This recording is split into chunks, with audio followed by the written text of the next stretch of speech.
Good evening and welcome to ICAS Fall Symposium Special 2021 Fair Dinkum. I'm Shinja Kim, President and Chair of ICAS, and I thank all of you joining our program today. It's my pleasure to introduce our special guest speaker, Ambassador Arthur Sinodinos, on the topics with a particular emphasis on Australia's role for peace and security in the Indo-Pacific region. The Honourable Arthur Sinodinos is Australia's ambassador to USA, taking up his posting in Washington, D.C. from February 2020. Ambassador Cinedinos was previously Australia's Minister for Industry, Innovation and Science, and was a Senator for New South Wales in the Australia Parliament from 2011 to 2019. And during his parliamentary career, he also held other key roles in and outside the cabinet, including Cabinet Secretary and Assistant Treasurer. Over a career spanning 4 decades, Arthur has dedicated his professional life to the advancement of Australia and its people. On the election of Honourable John Howard AC as Prime Minister of Australia in 1996, Ambassador Cinedinos was appointed the Prime Minister's Senior Economic Advisor. And in 1997, the Prime Minister's Chief of Staff, a position that he held for 9 years. During late 1980s and mid-1990s, Arthur also served as Senior Economic Advisor to Mr. Howard while in opposition. He started his Australian public service career in 1979, rising to the Senior Executive Service in the Department of Treasury. In 2006, he left the government to work for Goldman Sachs J.B. Ware, followed by the National Australian Bank and various corporate appointments. In 2008, Arthur was appointed to Office of Order of Australia for his service to politics through the executive function of government to the development of economic policy and reform to the Greek community. In 2019, he was made Distinguished Fellow of Australia and New Zealand School of Government in recognition of his promotion of public sector leadership. And Ambassador Sinodinos, you'll be glad to know, if not already, that ICAS Distinguished Fellow, Ambassador Rodden Dalrymple AO of Sydney, addressed in ICAS Symposium in September 1997 and also in February 1999, respectively. In addition, Political Minister Glenda Hiroko Gauchi also spoke before us in May of 2003. Ladies and gentlemen, it is my great pleasure to introduce our speaker, Ambassador Sinodinos, and hope you enjoy the program. Let's welcome Ambassador Sinodinos. Thank you.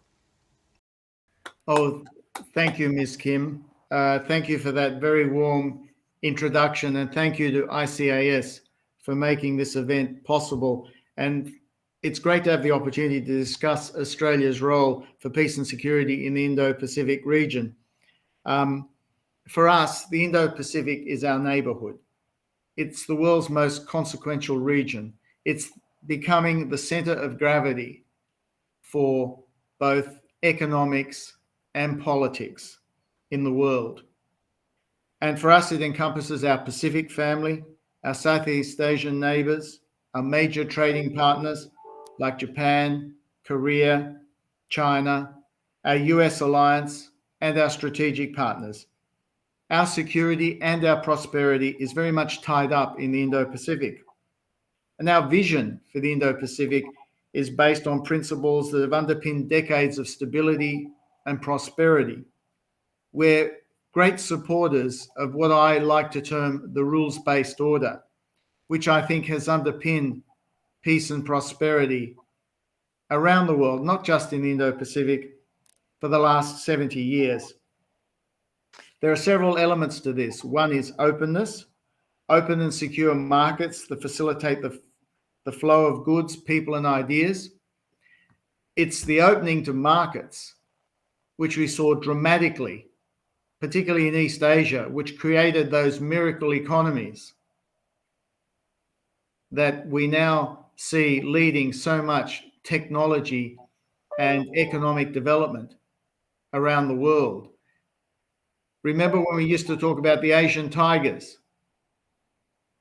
We talked about, first there was Japan, reconstructed from World War II, and then of course Korea, the Republic of Korea, Taiwan, Singapore, and of course the opening up to market forces of China under Deng Xiaoping, the greatest poverty reduction initiative probably in history. So for us, openness, secure markets are vital to what the Indo-Pacific is about. Our vision is inclusiveness in our region's architecture, a regional order which allows many voices, perspectives, and players, and resilience, whether it's to coercion, to natural disasters, to climate change. And as I said before, based on rules, norms, and international law, where the rights and the sovereignty of all countries are respected regardless of size or power. The sovereignty point is very important. We don't have a vision where we say that all countries have to have the same economic and political systems. But in terms of their intercourse in the region, observing rules, norms, and international law to create a more level playing field between countries large and small is part of our vision of the Indo-Pacific. But we recognize that there is strategic competition in the Indo-Pacific. It's become the locus for strategic competition. The challenges to this vision are growing. Liberal rules and norms are under assault. Tensions over territorial claims are escalating. Cyber attacks becoming more frequent and sophisticated. Disinformation, foreign interference are being used to manipulate societies. And COVID-19 has made the Indo-Pacific more vulnerable, and some negative trends have accelerated as a result.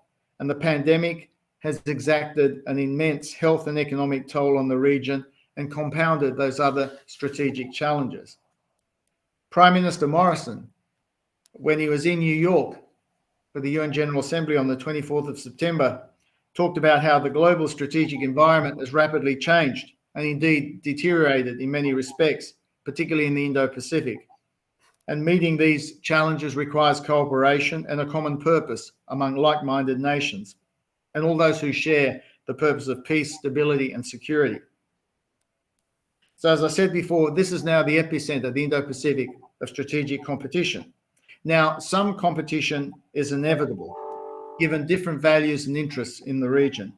But we're seeing changes in the balance of power, greater competition for wealth, for power, and for influence, and a sharper challenge to rules and norms underpinning international cooperation.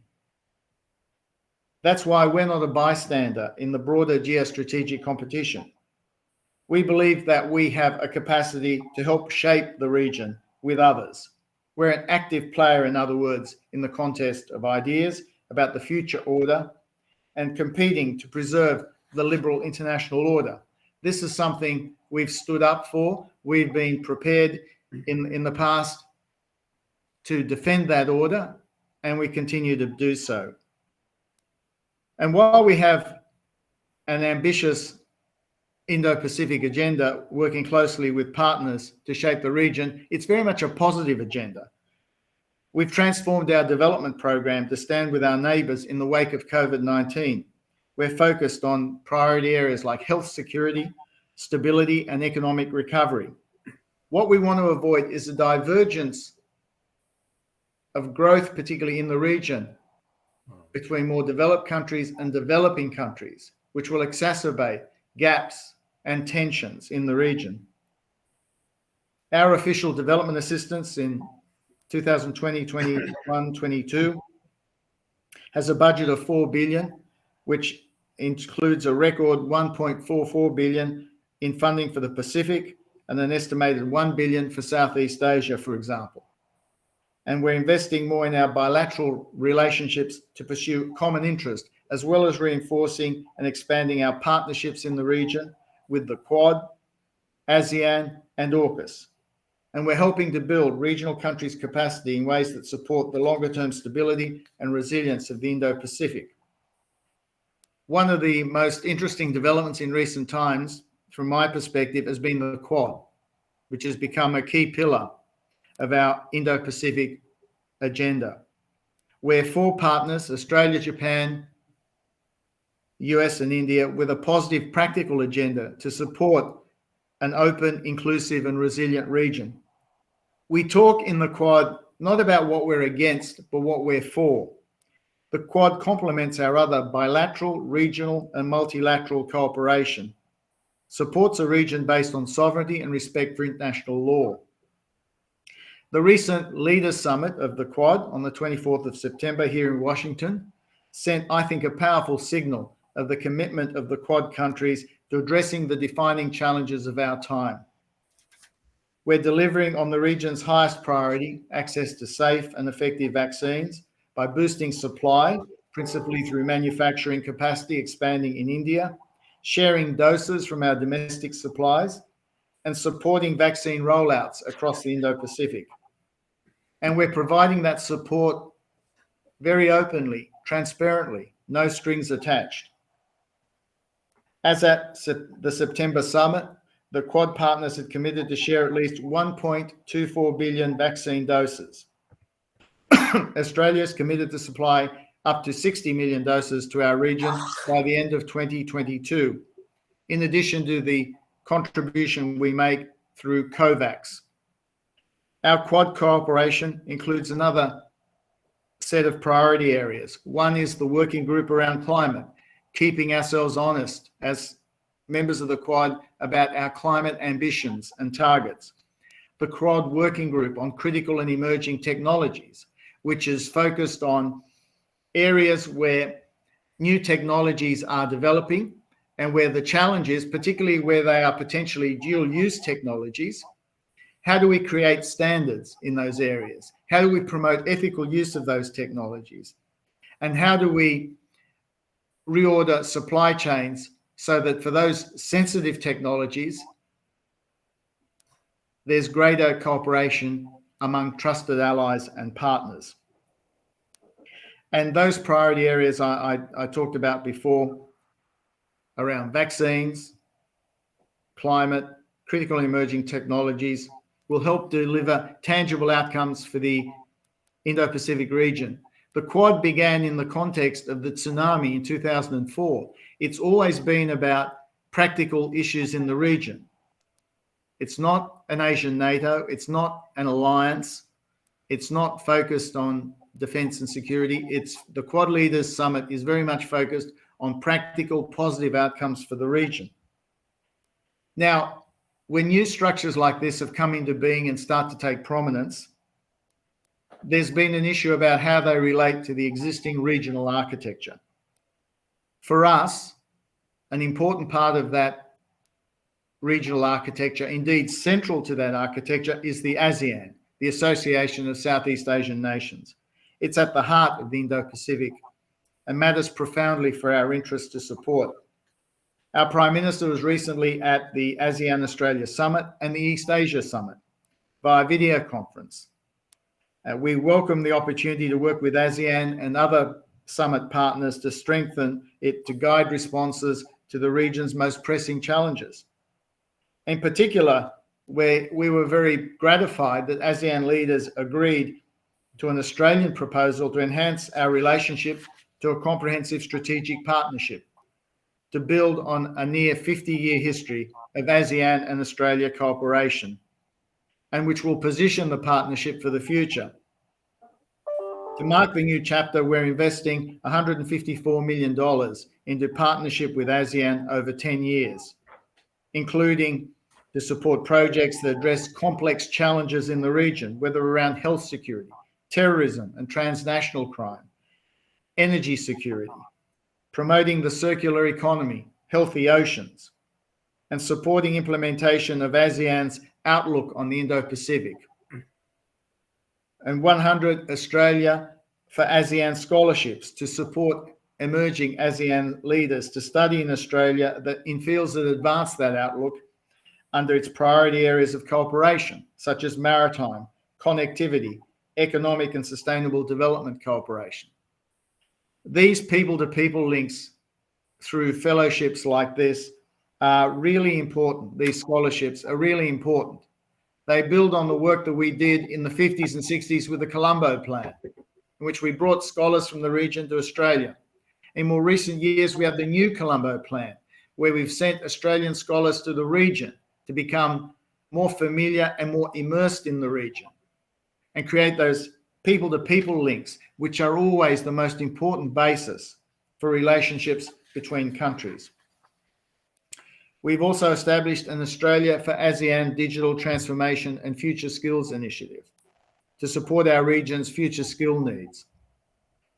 Respond to rapid digitization, support long-term economic recovery through a new skills policy dialogue, new scholarships for vocational education and training, and technical assistance partnerships.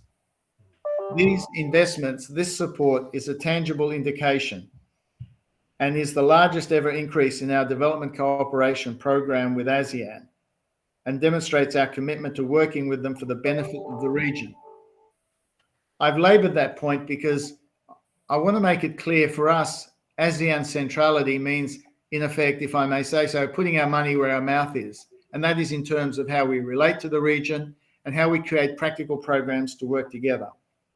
And of course, another recent development in September, indeed, was when Prime Minister Morrison, President Biden, and Prime Minister Johnson announced the new enhanced trilateral security partnership between Australia, the UK, and the US, known as AUKUS. Now, AUKUS is a response to the fact that our strategic environment has deteriorated more rapidly than we anticipated. In the mid-2010s, around 2016, we looked at trends in the region and projected how the security environment would potentially work out. What we found when we did our Defence Strategic Update last year is that some of the trends we identified had actually accelerated and brought forward. And so what we found was that military modernisation is occurring at an unprecedented rate. Capabilities are rapidly advancing and their reach is expanding. And the technological edge enjoyed by Australia and our partners is narrowing. That's the strategic backdrop to AUKUS. And this prompted a reassessment of the capabilities we need to meet the changed threat environment over the long term. And AUKUS is a key part of the response. It's not an alliance or a pact. We already have an alliance with the United States. It's called ANZUS, now in its 70th year. We have defence arrangements in Southeast Asia, like the 5 power defence arrangements, which include the UK. What AUKUS is about is a change in capability, not a change in strategy. Now, ASEAN will remain central to our engagement in the immediate region. As I said before, we just signed a comprehensive strategic partnership. And we're committed as ever also to established and valued partnerships, including the Five Eyes, intelligence cooperation, which has obviously been going for many decades now. But our decision to pursue this trilateral agreement was deliberate, considered, and thoughtful. It will enable deeper cooperation between our 3 countries on a range of defence and security capabilities that will help ensure we remain a responsible and highly capable player in the Indo-Pacific region for decades to come. This is not a short-term fix. This is very much a long-term arrangement around our capabilities and how we work together. It will build on long-standing and ongoing bilateral ties to deepen our cooperation on emerging security and defence challenges, enhance collaboration on defence science, research, education and technology, and our industrial bases. One of our ambitions is to further integrate our industrial base, the UK industrial base, with the national technological industrial base here in the US. A few years ago, the McCain Act recognised the UK and Australia as members of the National Technology Industrial Base.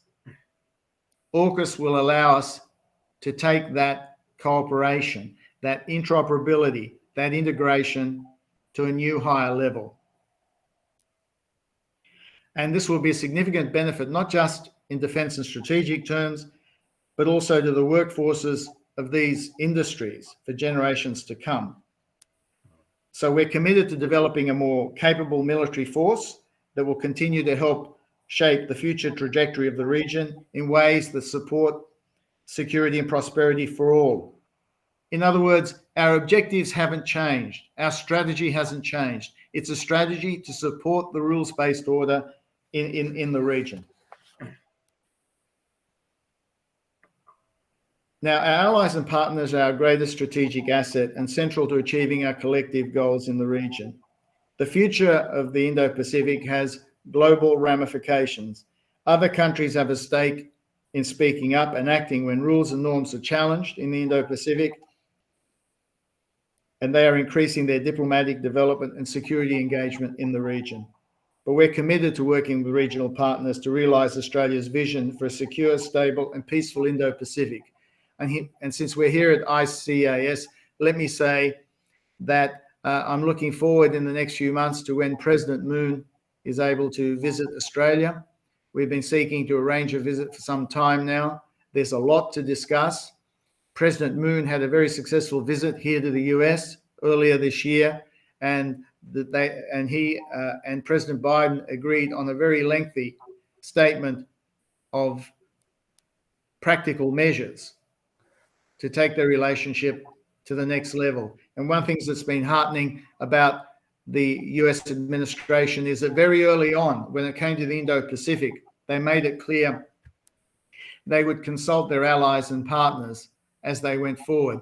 So one of the first trips to the region was by Secretary of State Blinken and Secretary of State Austin to Korea and to Japan. And we've since then seen the interaction with the administration. I think that's been a very productive interaction. I think the administration understand the significance of the Indo-Pacific.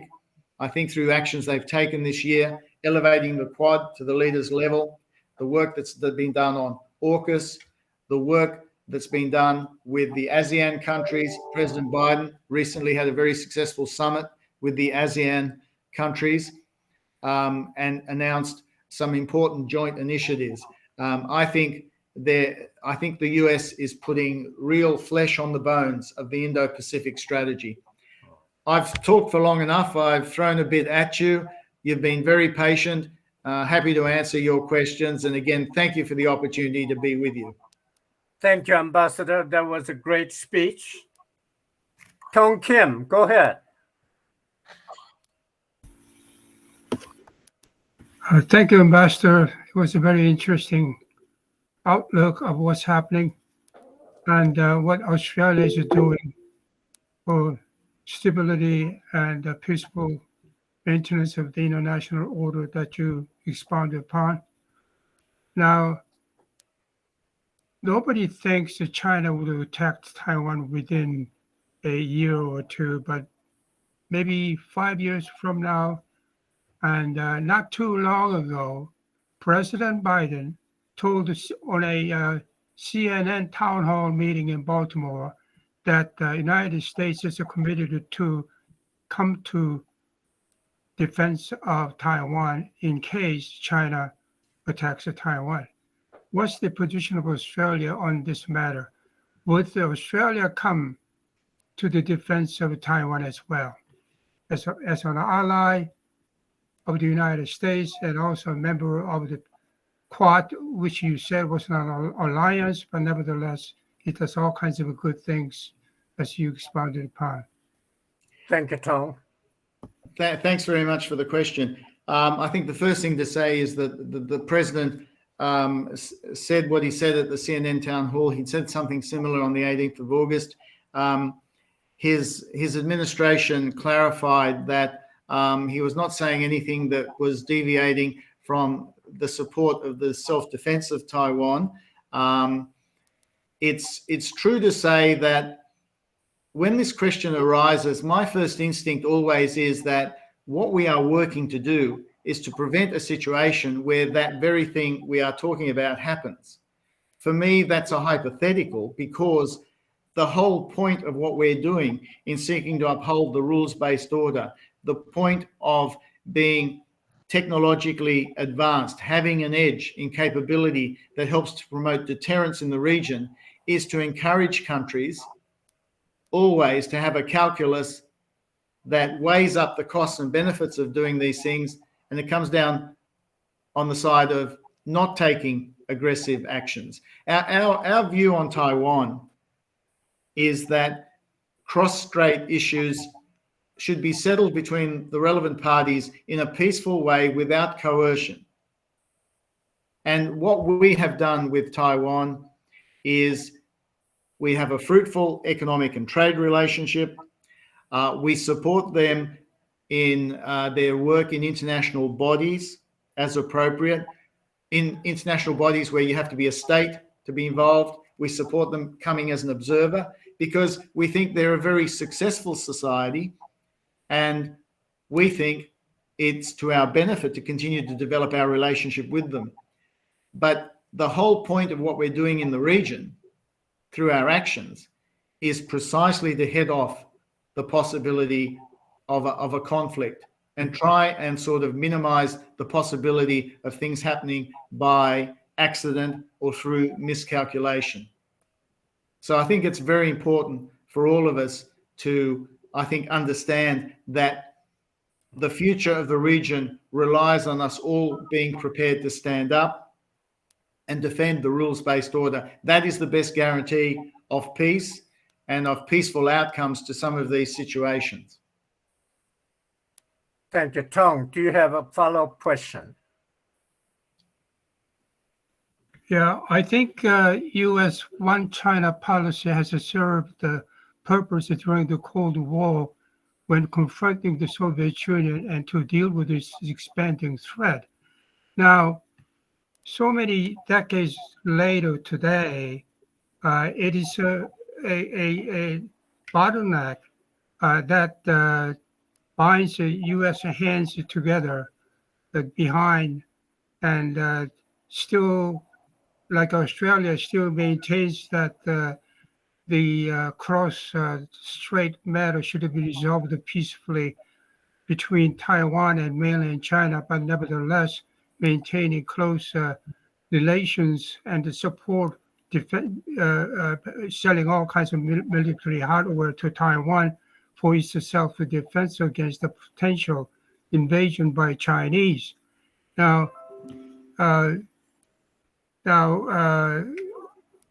Australia, having listened to you, its policy on Taiwan does not much differ from the United States policy on it, but it comes to, on occasion, to be more aggressive or more clearer, maybe ending one China policy at some point.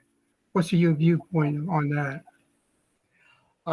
Look, I think from Australia's perspective, we've taken the view that Beijing is the government of China. We acknowledge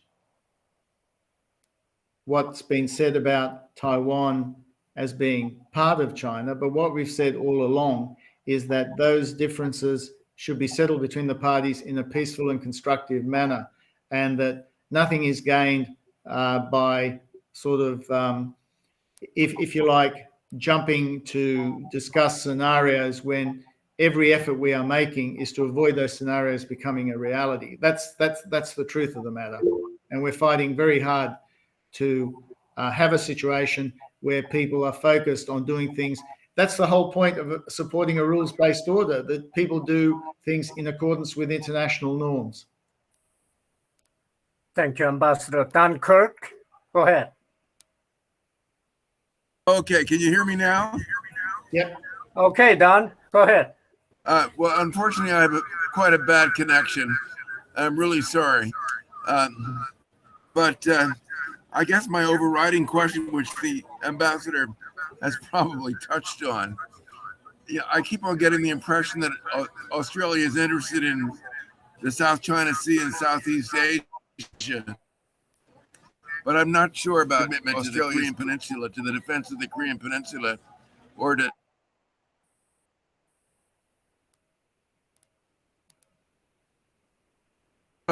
offer any assurance that Australia, under this new pact, would really join forces with other countries, namely notably the U.S. and possibly Japan, in the defense of the South Korea and Taiwan? Thank you. Thanks very much for the question. I mean, look, in relation to Korea, we support denuclearization of the peninsula. We support a permanent peace. We're still involved because we were one of the parties under the banner of the United Nations that fought there in the 50s. So we have an ongoing equity in how the situation is resolved. But I don't think either us or the Americans or any of the other parties to this, certainly allied parties, seek to have a situation of bringing on an armed conflict or whatever. The whole point of what we're doing is through patient diplomacy and everything else, seeking to create a situation or conditions in which the DPRK can see that it's better off being part of a denuclearization process and cooperating in a permanent peace on the peninsula. But it's a difficult situation, and America has indicated its determination to support the ROK by having troops there for the last 70 years. We'll wait and see what happens, but certainly the American approach is a patient diplomatic approach, not seeking to precipitate a conflict or bring on a conflict. Thank you, Ambassador. Larry Nix, go ahead. We're sorry about that problem connection. Mr. Ambassador, you mentioned in your presentation Australia's membership in the Five-Power Defense Arrangement. That defense agreement consists of two of the ASEAN important countries, Singapore and Malaysia. Now, looking at the South China Sea and the disputed Spratly Islands and China's fairly long history now of aggressive military tactics, many of the southern Spratly Islands are held by Malaysia. Now, the Chinese have shown in the past some aggressive military measures down there in that area. If the Chinese should decide to escalate military actions against Malaysia in these Malaysian-held islands, what kind of commitment does Australia have under the Five-Power Defense Arrangement with regard to these Malaysian-held islands? That's a good question. I can't give you a technical answer to that. I have to check the agreement, but I can tell you what the political answer would be. And the political answer would be that we would continue to do what we're doing now, which is through international fora, including in the context of legal tribunals and the rest, support countries as they prosecute their lawful rights in relation to these sorts of territories. I think that's the for us, this is what we're doing in the South China Sea. We're both upholding the freedom of navigation through operations, and we're supporting other countries in the context of the UN, the context of the law of the sea, in upholding their claims to their rightful possessions in this area more broadly. That's our first line of defense, if you like. And it's important. I mean, none of us want to precipitate conflicts. So that's why, I mean, in upholding a rules-based order, you have to try and work through the existing rules and norms where you can. And often there are discussions which immediately jump to the idea that the only way to resolve this is through a conflict. We're trying to change the calculation for countries so they see the benefit is on cooperating within the international order rather than the reverse, that doesn't get you overnight results, but over time, if you're patient and if you have an integrated deterrent strategy where you have military strength, where you have patient strategic diplomacy, where you deploy economic and trade engagement, you employ development aid, and you strengthen countries working together, the weight of countries and GDP should change the calculus of other countries that may be seeking to upset the balance in the region. Now, you're right to say that there was a period in the 2010s or whatever where, while perhaps the US and others were distracted, China continued to change the facts on the ground in the South China Sea. But that period of countries looking away has changed. We're very much sensitized to it. It's come up in the context of legal tribunals, the United Nations, the law of the sea, etc., and is being pursued actively. There's a lot more focus now on those activities, including the implications for Malaysia, for Indonesia, and so on and so forth. Larry, do you have a follow-up question? No. All right, thank you. Richard White? Yes, thank you very much for the Thank you very much for the presentation. And I think you rightly described the progress Australia and the US and some other partners are making, defense industrial base, and also mentioned the importance of ASEAN. But one complication that may arise is as Australia and the US develop these very high, very powerful and advanced and sophisticated systems, high precision strike, nuclear powered submarines, and so on. Some of the ASEAN countries aren't going to be able to match that. So, but they do want to cooperate with on security and defense issues. So I wasn't sure if you thought of ways that we could mitigate the interoperability and military industrial gaps that might arise to keep them involved as partners in these kind of activities. Thank you, Richard. That's a great question. And it goes in part to this issue about the terms on which we engage with the region, including the US. When it comes to supply chains in the region, and therefore, the way that economies and particular industries and sectors integrate and all the rest of it, supply chains will follow trade flows and trade agreements. And one of the points we are making the administration is that it needs to have an active economic and trade strategy in the region to match defense and security strategy. Now, at the recent US ASEAN summit, the president announced an economic framework for American engagement with the region. That was a response, I think, to what people were saying, which is to help counterbalance other forces in the region. America has to be present in both an economic and trade sense, as well as a defense and security sense. So we are now working with the Americans on this. Gina Raimondo, the Secretary of Commerce, is going to Asia very soon, as is Catherine Tai. They're going to be meeting with Australia, Singapore, other countries in the region. I'm not sure whether they're meeting with the Japanese and the Koreans, but yeah, I'm sure that's on the radar. But the idea is to then find ways in which we create those resilient supply chains I talked about before. And under that rubric, we're looking at whether there are digital agreements. So we can have digital agreements which reflect our sort of standards, our rules and norms, and which push back against digital authoritarianism.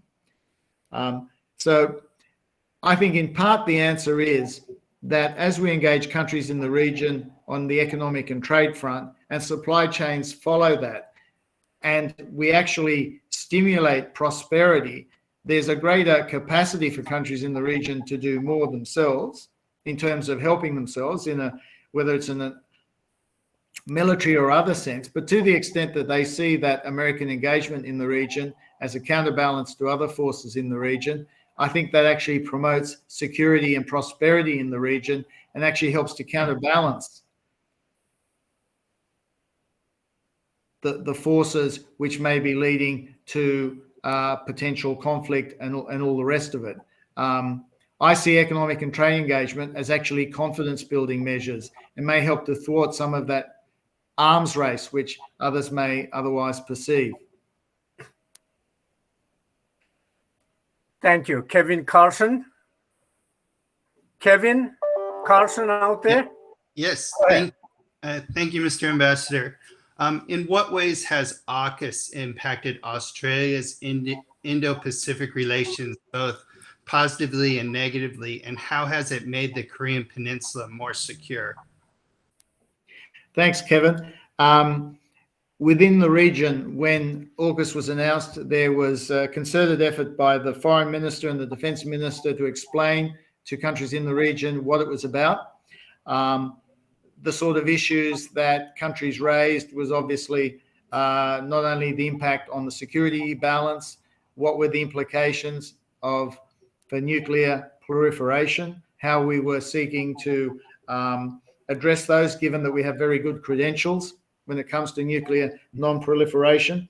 But to the extent that AUKUS contributes to that broader concept of integrated deterrence that I talked about before, which promotes greater security and stability in the region, I think that will help matters on the Korean Peninsula as well. The rules-based order, if we believe in it, we've got to show we're prepared to defend it. And that's what we've been prepared to do. And as the strategic environment has deteriorated, what we're doing here is demonstrating through higher defense spending, through higher development spending, and all the other things we're doing to promote economic and trade engagement, that we're putting every lever in the arsenal to work to promote security and stability in the region. Thank you, Ambassador. Mike Frenchick, go ahead. Yes, thank you, Mr. Ambassador, for the presentation. As Australia grows in the global competition picture, much as they've grown in the Indo-Pacific regional competition picture, especially with China, how does your policy balance your economic trade with China, being that they're your #1 trading partner, with the security commitment to the region and the global competition in the New World Order? Thanks, Mike. Look, from our point of view, I think our aspiration is to walk and chew gum at the same time. In other words, as we focus on defense and security in the ways I've described, we're also keen for our relationship with China to be on the best possible footing. And that includes, where possible, returning that relationship to where it was some time back. Now, it takes two to tango. We're happy to have a dialogue with China without preconditions about what that means. We don't, as you rightly alluded to in your question, we don't lightly turn our back on our #1 trading partner. But by the same token, we've had to take actions to defend or protect our national, or uphold our national sovereignty. And if that has had consequences in terms of the trade and economic relationship, we, Australia, the Australian people, have been prepared to bear those. And so from my perspective, we're very keen to normalise the relationship with China, as I said, subject to dialogue, no preconditions. But we will continue to, of course, take measures to enhance our defence and security. And don't forget, this is happening in a context where other countries in the region have been taking measures to enhance their defence and security.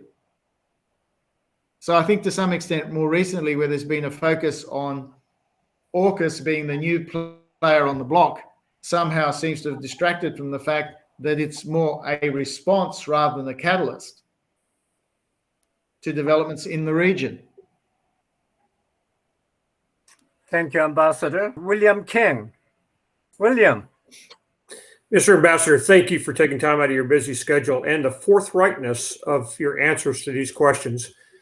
So my question is simple, and you hit around a lot of it, but is the U.S. commitment to protection under the nuclear umbrella still considered a viable nuclear deterrent, even against nuclear terrorism, given that several former presidents of the United States and most recently the Biden administration, House of Representatives, have public declarations that they could not foresee a circumstance for use of nuclear weapons, and that concerns that the U.S. has not fully resourced or implemented many of the nuclear posture review or its implementation plan recommendations. So I'm interested in your thoughts. Well, thanks very much. Well, we're waiting for the US to complete its nuclear posture review, and behind the scenes, we will have input to that review. From our perspective, the relationship with the United States and the protection that provides covers the full gamut of capabilities, clearly. And we believe that capability of the US is credible, it's consistent, and it's continuing. And we believe it will be into the future. What, as I alluded to earlier, my observation of the administration is that they are very consistent in their focus or refocus on the Indo-Pacific. And whatever actions they take will be in an overarching framework of that strategy towards the Indo-Pacific that I described earlier. From Australia's perspective, the main issue is that the economic and trade engagement of the US match its defense and security engagement. That's why we would love for the US to come back into the Trans-Pacific Partnership. It may not be possible for domestic reasons as yet, but in the region, the Trans-Pacific Partnership is the best high-quality agreement in our view. Without the US, it's a bit like Hamlet without the prince. And we think for strategic reasons, having the US in the Trans-Pacific Partnership would set the right sort of standards in the region. Because at the moment, the main agreement in the region is the Regional Comprehensive Economic Partnership, which is the ASEAN countries and their free trade partners, Australia, New Zealand, Korea, Japan, and China. China has recently asked to accede to the Trans-Pacific Partnership. They also want to join the Digital Economic Partnership Agreement. I think it's important from our perspective that the US accelerate its efforts to increase trade and economic engagement in the region. But to your original question, as I said before, we benefit from the full panoply of US capabilities and we'll be having our input or behind the scenes to the nuclear posture review. Thank you, Ambassador. William, do you have a follow-up question?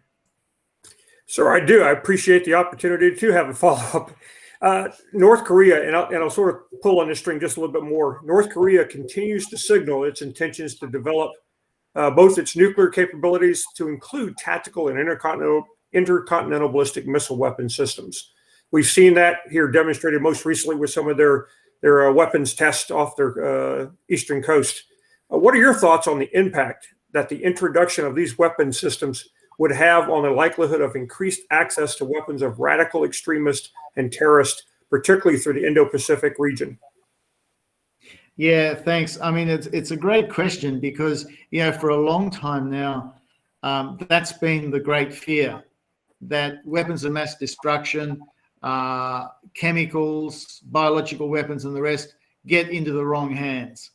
To date, we seem to have been either fortunate or very good at managing these things to avoid that. But you're absolutely right that, you know, and this goes back to my point earlier, complete denuclearization and finding a pathway to a permanent peace. It's difficult. We've been stalemated on the peninsula for a long time, but the presence of the US has stabilized the region in that sense. And behind the scenes, you know, there are a lot of effort that goes into trying to isolate weapons and make sure they don't fall into the wrong hands. But it is an ongoing danger and we have to be always very vigilant. So I'm glad you raised the question. Sir, thank you. Thank you. Mark Tokola out there. Mark? Yes, I'm here. Go ahead. Thank you. All right. Thank you for joining us, Mr. Ambassador. And I'm looking forward to watching your cricket match against Pakistan on Thursday. Okay. But my question is, do you agree with President Moon Jae-in that the time has come to declare an end to the Korean War for the purpose of getting talks with North Korea restarted? Yeah, and I've seen references to that. I haven't seen the detail. My government is studying the detail of that. Clearly, we have equities in the matter, having fought in the region. But we'll look at that and come back with a more official response in due course. But we understand the sentiments that lie behind it. But we're studying it carefully, and also I think we'll also take note of what allies and partners are thinking as they study this as well. But I go back to the point I made earlier. What would really be great is the complete denuclearization, creating circumstances for a permanent peace on the peninsula. Any follow-up question, Mark? Yeah, if I may, it's a related question. Do you see a role for the United Nations Command on the peninsula during the negotiations of a peace settlement, or perhaps even after a peace settlement? I suspect that's a bit above my pay grade, in the sense that the US will be central to all of this. Legally, how the UN will play a role is not a matter I'm fully across, to be honest, but we did fight there under a UN mandate, a UN flag. So clearly they'll be involved in some way, shape or form in the matter. But in terms of the countries that can have an influence on this, positive or negative, clearly the US, and clearly also behind the scenes, or perhaps even overtly, China. I'll leave that one there. Mike Frenchy, go ahead. Mike? Yes, sir. On a topic that's near and dear to my heart, I served with Australian military in Korea twice, Afghanistan and Iraq. And much like the United States, you all have been at war for 20-some years along our side, and I appreciate that. But what is your nation doing to ensure the readiness and resilience of your military forces throughout these years of conflict? Thank you. Thanks. Well, in our defense strategic update last year, we talked about raising spending and prioritizing certain capabilities. AUKUS is one expression of our capacity to embrace those capabilities. Submarines is part of it, but also under the non-submarine aspects of AUKUS, we're talking about artificial intelligence and machine learning applications, quantum computing, cyber, other undersea warfare capabilities. Of course, we're also very interested, we're developing in the space domain. So we've got defense spending going towards 2.5% of GDP. So we have major investments to make over the next decade in capability. And as I mentioned before, what we're doing now with AUKUS is an expression in part of that capability build-up and diversification of capability that I was talking about. All right, thank you. Tong, do you have any follow-up question? Yeah, I was wondering what is the most urgent priority in Australia's foreign policy goals at the moment? And second part of the question is what Australia can do to help to stabilize the security on the Korean Peninsula, and how to lead some efforts that should produce a dialogue. Also, because Biden administration been in power, in office for now what over 10 months, and almost 11 months, but no talks have ever taken place yet. So is there anything Australia can do? I mean, the attitude, thanks for the question. The attitude we've taken is, first of all, we enforce relevant sanctions in relation to North Korea. We've been very strong in various fora in talking about the need for complete denuclearization, creating the conditions for a more permanent peace on the peninsula.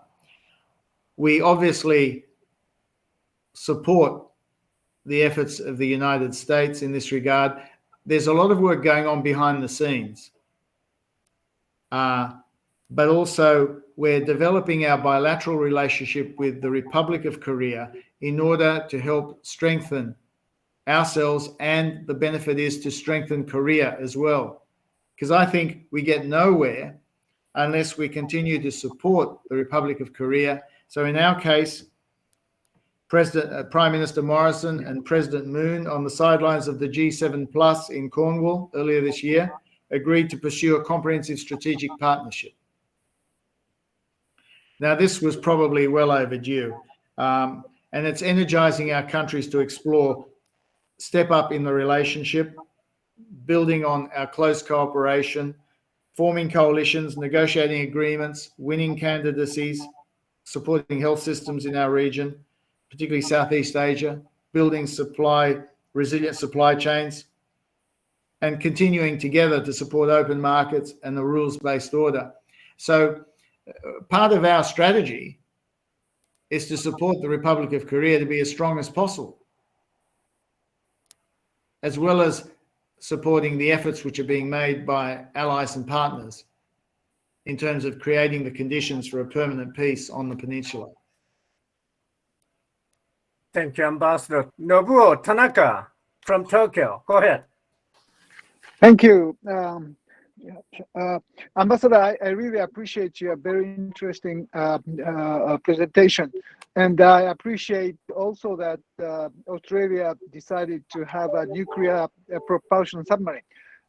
My question is that I don't think Australia is interested in having a nuclear weapon itself, but the capability of the nuclear propulsion by the reactor is very important. I read the book about Admiral Rickover, who developed the American submarine fleet, and his story is a very, very, I would say, interesting one. And having an engineering background staffers is a huge necessity of development. So is Australia is moving toward more, developing the engineering or industrial capability of nuclear power? Are you planning to have a commercial nuclear reactors deployment, or moving into the fuel recycle technologies, or are you developing new industrial policy of the nuclear power? That is my question. Thank you, Nobu. Thank you. That's a great question. The government made it clear when it made this decision that it was acquiring nuclear-powered submarines using reactors which can be serviced away from Australia. Once they're put into the submarines, they essentially stay there for the next 20, 30, 35 years or whatever. It wasn't envisaged that we would create a civilian nuclear industry. We wanted to avoid a debate which became about whether Australia was acquiring nuclear power, as well as the confusion then with, what about nuclear weapons? I mean, we support the nuclear non-proliferation regime. What we've done is consistent with that, we believe, and we are happy to demonstrate that. I think we were able to satisfy the US as to our bona fides in that regard. I think, to your point about Admiral Rickover, the US was very stringent in testing our credentials for nuclear stewardship, our commitment, whether we were committed financially, whether there was bipartisan political commitment, whether we understood the implications of what we were taking on. And you're right, it does require significant manpower and resources appropriately trained in engineering and related fields. The thing about Admiral Rickover, I watched, when AUKUS was being negotiated, I watched a couple of documentaries about Rickover. And what became clear is he was obsessed with creating the safest, best performing fleet that there would be. Because he was always worried if there was ever one accident, just one accident, it would be the end of the whole fleet. And some people thought, he was obsessive, but his obsessiveness led to these very high standards and this culture of the nuclear navy. And so what we're being asked to do by the Americans is, if you want to take this on, please assure us that you understand the implications. And I think we were able to convince them of that. And we're going to spend the next 12 to 18 months on the submarine side of AUKUS, working out what sort of mature design we adopt and indicating to them how we are developing our arrangements for that stewardship. It's a very important issue. Thank you for raising it. Thank you, Ambassador. William, go ahead. Mr. Ambassador, if you don't mind, I'm going to pull the string a little bit more, not on the nuclear side, but some of the things that we've learned out of COVID is the concerns associated with biological and pandemic preparedness. The Secretary of Defense just announced a biological defense posture review being started up. And I know our U.S. is working on a new national strategy, sort of bringing health security and biodefense together in a convergence of efforts. How is Australia viewing that? And can you give us any insights on how Australia is looking at this from not only a threat, but what a plan of action and what we all collectively can do to get after it? Thanks. That's a great question, because one of the conclusions we've drawn from what's happened with COVID is that it can happen again. That we shouldn't act on the basis that this was somehow a one-off. It can happen again, particularly in a more crowded world, greater interaction between the natural world, the animal world, and humans. It's likely there'll be more crossover, potentially, of viruses and all the rest of it. And so the mindset has to be that we deal with this pandemic, but prepare potentially for the next one and the one after that. The great proponent of this is Bill Gates. The point he made back in 2015 or 2016 was that he thought another pandemic was coming. And at the time we thought, look, with modern science, technology, how is that even possible? But it's like the black swan, the event you don't expect to happen. It's a tail risk, but that's the one that happens. And so the conclusion he drew, and I think the US government and others are drawing now, is that you have to deal with these pandemics as you deal with military preparedness. Have you got the workforce? Have you got the right supplies? Have you got the capability to deploy? What are your scenarios and how do you meet those scenarios? So in Australia, we're studying what the US and other countries are doing as we work out our scenarios. We're looking at our supply chains. There's a fundamental change, I think, now from just in time to just in case when it comes to supply chains for areas like public health emergencies. So questions about what stockpiles you might have on hand. Do you have reserve manufacturing capacity you can redeploy if you need to?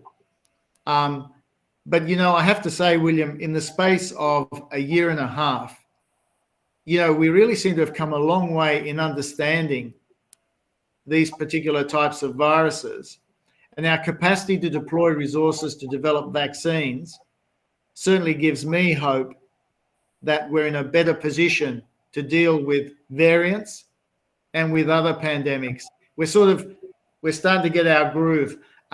So apart from Bill Gates, the other person I would recommend on this is former Senator Tom Daschle. He's done quite a bit of thinking on this. Well, sir, thank you. And I just hope that people don't get in this mindset that the black swan, because I'm hearing that said a lot, and I remind them this was the 12th black swan since 1905. And this is only one of 26 family of viruses. And we've only studied 5 of those 26. So we either prepare or acknowledge we'll accept the fate of the next one. Exactly. Thank you, William. Larry, do you have follow-on question? Larry Nix? No, sir. Okay. And Mike Frenchek, do you have any follow-on question? One question, sir. You mentioned earlier your advancements in AI, quantum computing, as well as machine learning. What is the Australian policy to make sure there's a balance between machines and the human being process that's involved with making decisions? Well, that's the $64 million question. The reality is, Mike, I think that we're working our way through that, because there are some people who paint nightmare scenarios where machines become, not only do they continue to learn, they become autonomous and self-reproducing. Now, maybe that's in the realms of science fiction, but one of the challenges we face is the ethics of AI, for example, and how far do we actually push technological development to see what is possible? And if we do that, does it become like an arms race? And at what stage do you draw the line? Part of the reason we're looking at this in the context of the Quad is precisely about how do you set standards for these sorts of activities? And what are the ethics?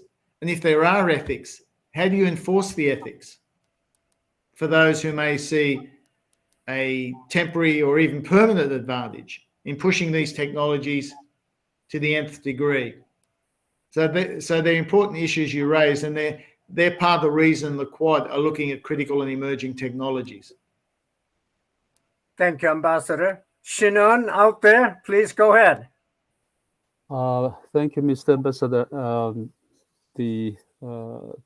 All the important questions come up, but about 3 or 4 years ago, I attended a conference in Taiwan, and I heard from it's an Australian lady, Clive Hamilton.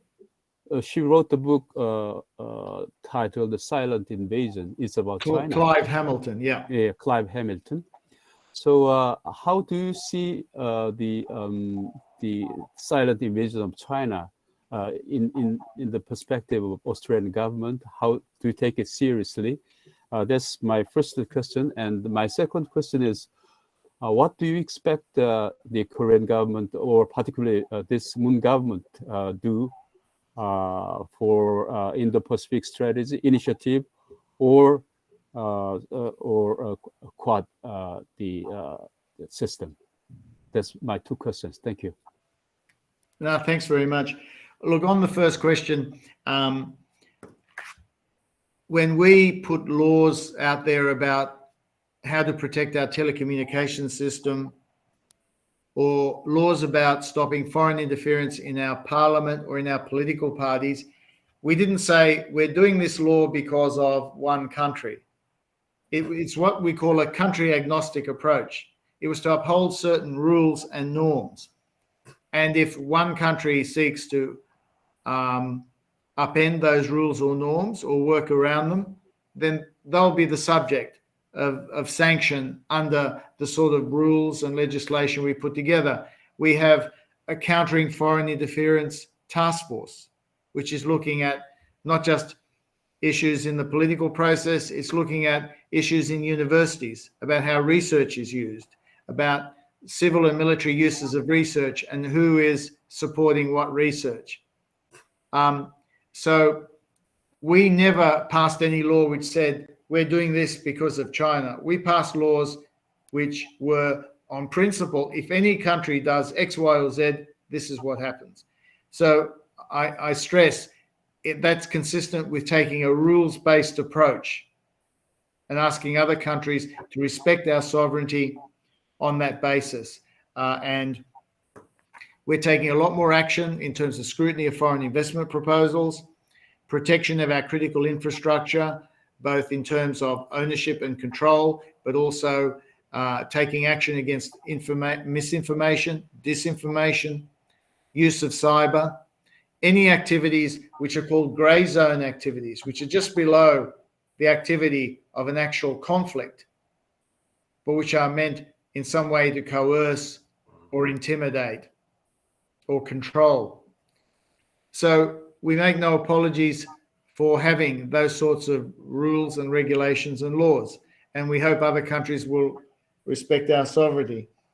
In relation to the Moon government, as I mentioned before, we're following up the concept of a comprehensive strategic partnership to help strengthen our relationship with Korea and to express our support for Korea's aspirations. I can't put it any more strongly than that. It's a very fruitful relationship. We're also looking at ways in which our ASEAN strategy works with Korea's Southern policy, which is their strategy about working in Southeast Asia. We're finding fruitful ways to work together. At the G20 and COP26, we agreed on a low emissions energy emissions reduction partnership with Korea, because there's great scope for us to cooperate on clean energy, particularly hydrogen. We need a big country like Korea, industrial country, with our resources and with Korean know-how. We can really develop these alternative energy sources and clean supply chains. Thank you, Ambassador. Anyone else want to pitch in last minute? Yes, I guess Go ahead. Ambassador did not answer my first part of the question. That was, what foreign policy issues are facing Australia today, and in terms of what priority? Is it rule-based international order in the Indo-Pacific, or climate, or pandemic, or you talked about so many different things. I don't know which are the most three important issues of Australia. Thank you. In the broad, the peace and stability and security of the Indo-Pacific is our number one priority, because that is our region. So some of the policies I talked about, including AUKUS, how we relate to the ASEAN countries, the role of the Quad, they all contribute to that overall objective. Climate is very important. But as I said before, we can walk and chew gum. We're taking measures on climate, particularly around emissions reduction technologies. That sits beside the priority of what we're seeking to do in promoting a peaceful and stable Indo-Pacific. Well, thank you very much, Ambassador. Ladies and gentlemen, time is up. Let's give Ambassador a big round of applause. And Ambassador, thank you very much. We love Australia. Well, look, can I tell you, I love ICAS and I love all of you. You've got great questions. I hope I was able to answer them. I'm sorry if I didn't answer them all properly, but it's fantastic to be with you and look forward to doing it again. Thank you, Ambassador. I know one Australian chant, Aussie, Aussie, Aussie, oi, oi, oi. That's absolutely right. Good on you, Ambassador. Good night, everyone. Honorary Australians. Thank you very much. Thank you.